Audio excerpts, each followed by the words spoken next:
So again, good morning, everyone. I'm Amy Meehan. I'm the Healthy People Program Specialist with OSU Extension in Family and Consumer Sciences, and I'm in the state office on campus. I gave a similar presentation at the Women in Ag Conference last year, so if anybody attended that, this might look a little similar, but I did try to throw in just a couple things that kind of fit this specific unprecedented time that we're in as well. So we'll go ahead and get started.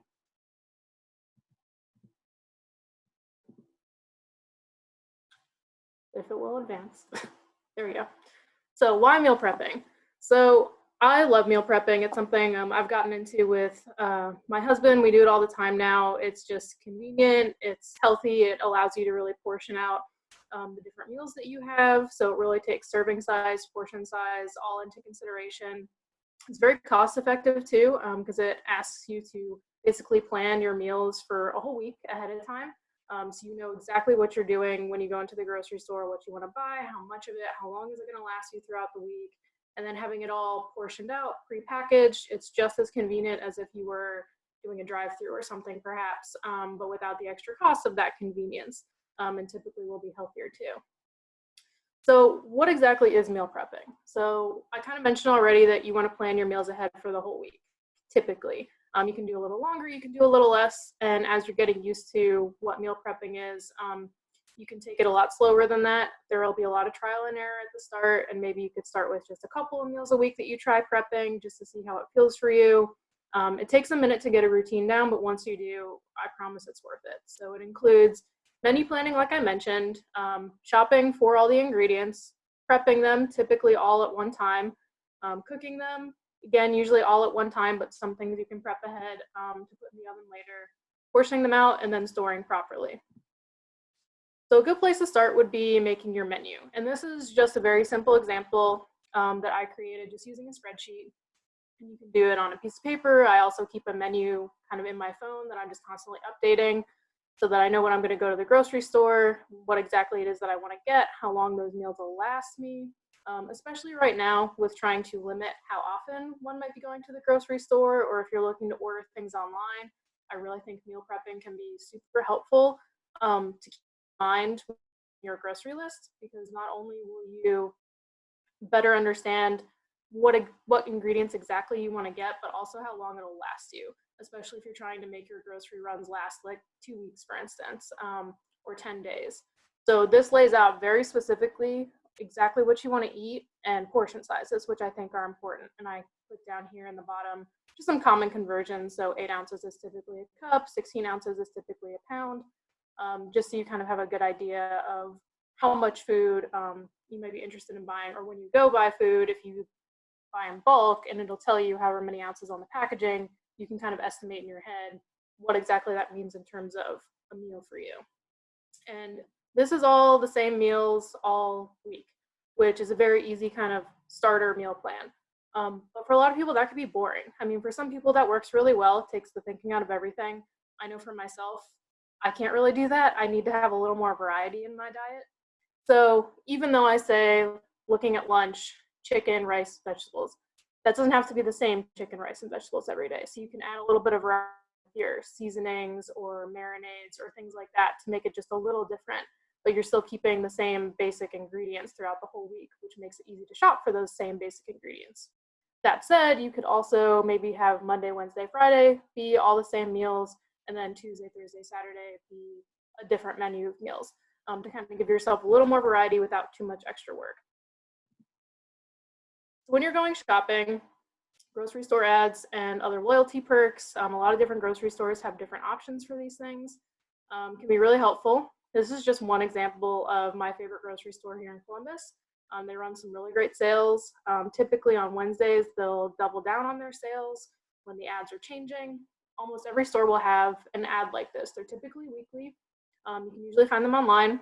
A lot of times you can find them in the grocery store's apps if they have those. They'll usually have hard copies at the store when you first walk in.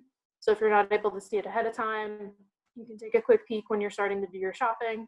And it's just a great way to help you get some ideas for what you want to plan that week, with keeping a budget in mind. So for instance, my example here was if I see that bell peppers and ground beef are on sale, then I would likely make chili or stuffed peppers, something that would incorporate those ingredients because I know that they're going to be cheaper that week. And they'll last me a little bit longer in a big dish like stuffed peppers or chili. And chili is like a great thing to freeze, so there's a lot of versatility with some of these ingredients that can be really helpful to keep in mind. So I would just recommend keeping an eye out for that, coupons, looking at your loyalty cards for different grocery stores that will sometimes get you sales in the store. So just kind of keeping those things in mind to help stay on track with your budget as well. When you're actually in the grocery store, I just wanted to give a couple quick tips about navigating the grocery store. And some of you might have heard this before. Sticking to the perimeter of the store is just always a really good idea for a couple of different reasons. So that's usually where you're going to find the fresh food, meat, dairy, produce, all the things that would not typically be in the cramped little aisles. So these foods are typically healthier, less processed in a sense, and a lot of times they could be cheaper as well if they're in season, especially the produce. So I would recommend looking for produce that's in season, certain cuts of meat that might be on sale. That would be good to get. They'll usually be really well tagged in the store so that you can tell right away what in fact will actually save you some money in the long run. And then I would just suggest going into the aisles just to supplement, trying to avoid some of those convenience foods that typically wind up being more expensive, but are also packed with potentially some more ingredients that might not be as healthy, whether that be sodium, sugar, what have you, just to help keep it shelf stable. That said, there are plenty of great shelf stable items that I would recommend thinking about to keep your pantry stocked, especially during a time like this. So if you do want to get some canned foods, that's a great idea. Canned vegetables, canned fruits, even canned meats, but just looking for those labels that say low sodium or just packed in water and its own juices, not syrup or any extra sugar or salt or anything like that, so that you can know you're getting a healthier product, which is always good to look for. Same with frozen items. So if you want certain fresh produce, but it might not be in season, or it just doesn't look as good, or right now it could just be sold out depending on what you're looking for, meat included, going to the freezer section is a great idea as well. And a lot of that's going to be packed at the peak of freshness, and it's just frozen, so there's no extra additives to it in terms of worrying about too much extra processing to that food that might make it a little less healthy with whatever's on it. And so that's a great alternative as well, and it lasts a little bit longer in your freezer so that you can work that into your menu plan anytime during whatever weeks you're currently shopping for, or it'll help save you if you're trying to stretch your food a little bit longer down the line. That said, let's say during this time, certain items might be harder to find. So if you can only get certain canned items that might have extra additives or packed with salt or sodium or what have you, you can always rinse those items off. So if you put them in a strainer in your sink and rinse them off with some cold water, that'll help get rid of some of those extra things that you might not want to be consuming. So prep day. This is, I think, where a lot of people get unsure about meal prepping.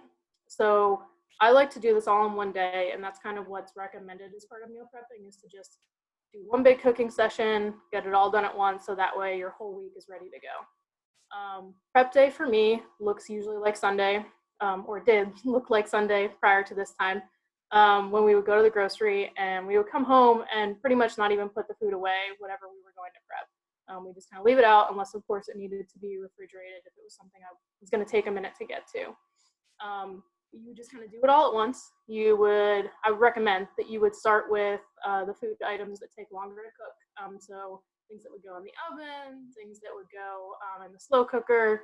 You can get those started first and just kind of forget about them for a minute, so that you can also be multitasking and working on something on the stove, or chopping vegetables or fruit and packing them into individually portioned bags, whether that's to put in the freezer to make a smoothie pack, or to put in a little lunch box to make like a healthy snack box. Like sometimes you might see at Starbucks or in the grocery store, little packages of just snack food that are healthy options. So there are lots of different ways to go about this. And there's also ways to prep that don't include cooking. So if you're interested in having your meals prepped ahead of time, but you still want a fresh hot meal for your family whatever night during the week, that's great too. You can prep everything in a casserole dish, cover it, leave it in your fridge, and then when it comes time to actually make your dinner later in the week, you can just pop it in the oven without any prep or mess, and you still have a nice, perfectly fresh, hot meal for your family. So there are a lot of different ways to go about this, and they don't all have to include one big cooking day, but that's typically what's thought of with meal prep.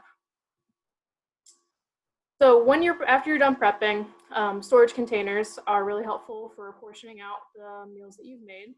And it's also helpful to just keep in mind nutrition as well. So if you have different containers that are different sizes, that can be really helpful. Smaller sizes will be great for snacks. Bigger sizes could be great for full meals. And it just helps keep in mind, again, those portion sizes that can help control some calorie consumption if that's something that you're paying attention to for yourself as far as weight loss or what have you. It's just a good way to kind of keep track of that without actually having to measure things out because you've already done it beforehand. So just talking about storage containers, glass versus plastic, it's important to think about that glass is typically more durable, also safer to reheat that food in, because some plastics could warp or maybe leach some stuff into your food that you might not want. So it's just a safer idea to maybe use glass for reheating your foods and using plastic for foods that you can store just in the fridge and you just take out and eat straight from the fridge, like cut fruit, cut vegetables, things like that. Plastic can be more cost effective. So if you only do have plastic, that's totally fine. Just instead of reheating your food in the plastic, you might want to consider putting it on a plate and then reheating it from there, just to be a little safer about that. Plastic can also be great to freeze your food items in, as long as it's appropriate for the freezer. And there are also specific freezer zipper storage bags. So when you're at the store, you want to look for that specific label on the storage bags, know that they're meant for the freezer. And that way you can store ahead some prepped food, whether it be cut fruit, cut vegetables, things that you want to save for later, pieces of meals, or even whole meals. If you decide, you've got too much of one thing, you can go ahead and stick it in the freezer and save it for a future week. And I just want to point out at this time that Ohio Line has a lot of great fact sheets written by our food preservation team about safe and quality freezing. So I would definitely recommend, if you have any questions about that, to check out those fact sheets. And there are lots of different great tips and tricks about how to freeze things properly. So on the previous slide, I mentioned just quickly about segmented containers. These are things that I've found recently that I thought are really cool. So these are just two examples of like snack boxes that I've made for work. You can even see my keyboard there in one of those pictures sitting at my desk. So I love having these segmented boxes because it can be great to separate, like you see the meat and the eggs separate from the vegetables or the fruits, because a lot of times juices or even just smells can like marry together in these boxes and it makes the food taste a little funky. So I think this kind of separation is really helpful. But you don't need to go out and buy containers like this if you don't already have them or aren't interested in them, because as you can see in my other example here, I have some cupcake liners, and those also work perfectly as separations. So kind of making like a bento box sort of idea, like you might see at Starbucks or the grocery store. These are becoming popular and trendy, and it's just, again, a nice way to portion out your food. If you want to think about reusing different items to make those bento boxes, I think they make silicone cupcake holders now, so you can just wash those out and keep reusing them.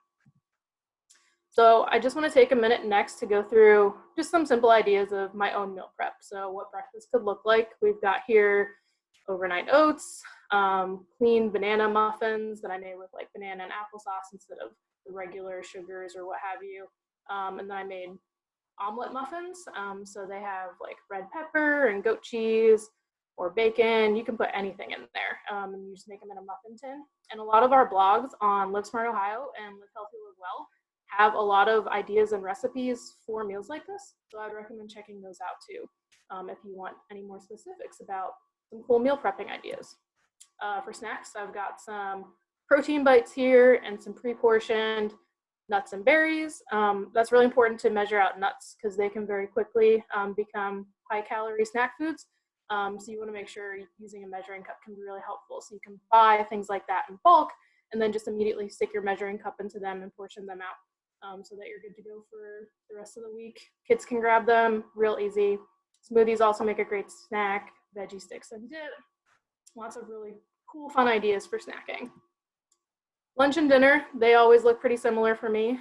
So I have turkey stuffed peppers here. I've got taco salad in the bottom. And then I've got some Italian salad and some protein pasta, everything kind of portion measure out. Even the dressing I kept separately so that the salad doesn't get all wilty and mushy throughout the day. Plus those little containers for the dressing are great to help visualize. Usually 2 tablespoons is a serving of dressing.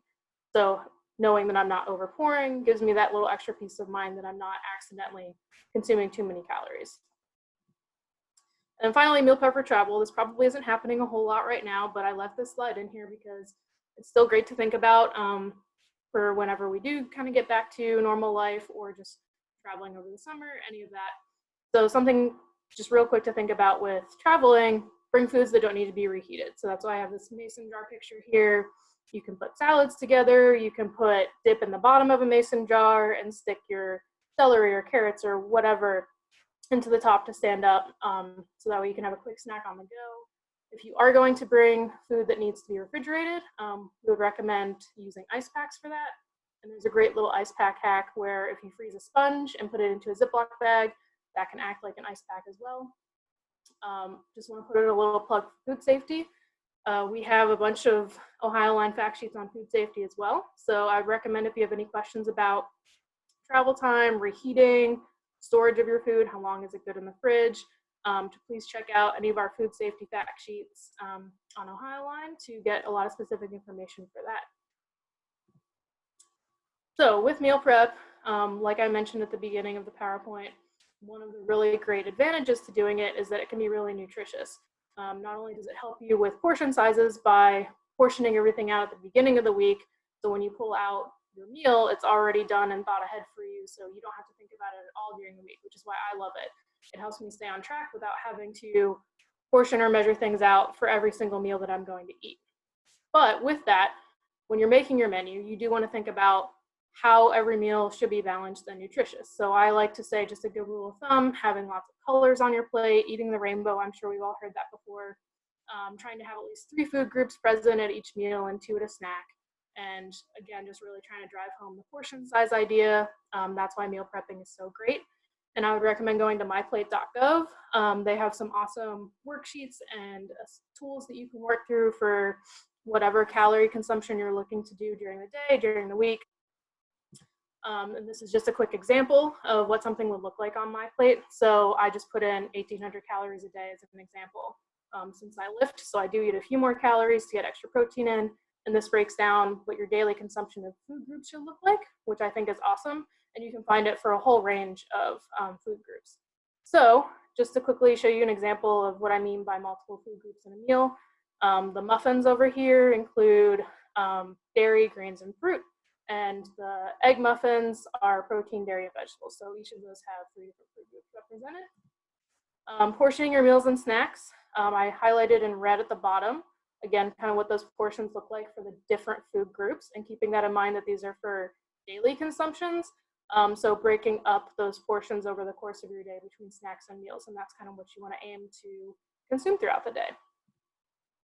So I just want to end with some common pitfalls. There are a lot of questions about meal prepping. Ultimately, trial and error, it's totally fine. You can start with just trying to prep 1 meal a day for the week, or just a couple days of the week and see how it goes for you. If you get tired with some food, you can freeze it and work it into future meals. There are lots of ways to work around this. And I have some blog posts on Live Smart Ohio that talk about that as well. Finally, get creative. That's to say to people, some examples of during quarantine, how I've gotten creative. And I think our time is probably up. So finally, here's some resources just to end. Thank you